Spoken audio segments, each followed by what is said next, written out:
নেপাল থেকে 5 বছরের জন্য 40 মেগাওয়াট জলবিদ্যুৎ আমদানি করবে সরকার, যার প্রতি ইউনিটের খরচ 8 টাকা 17 পয়সা। মঙ্গলবার মন্ত্রিপরিষদ বিভাগে অনুষ্ঠিত ক্রয় সংক্রান্ত মন্ত্রিসভা কমিটির বৈঠকে এই প্রস্তাব অনুমোদন করা হয়েছে। বৈঠক শেষে সাংবাদিকদের ব্রিফিংয়ে তথ্য জানিয়েছেন মন্ত্রিপরিষদ বিভাগের সচিব মাহমুদুল হোসেন খান।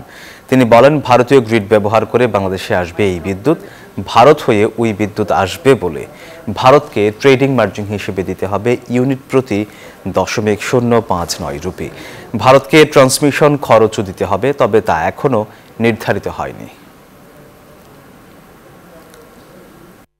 এনটিপিসি বিদ্যুৎ ভাইপার নিগম লিমিটেড ট্রেডিং মার্জিন তারা পাচ্ছে 0.0595 ইন্ডিয়ান রুপি পার ইউনিট, আর এর বাইরে থাকবে ট্রান্সমিশন চার্জ। না, এই সব কিছু মিলেই মূল বিদ্যুতের মূল্যটা পড়বে 8 টাকা 17 পয়সা, মানে মিলিয়ে মালের বাদে, ট্রান্সমিশন চার্জ বাদে।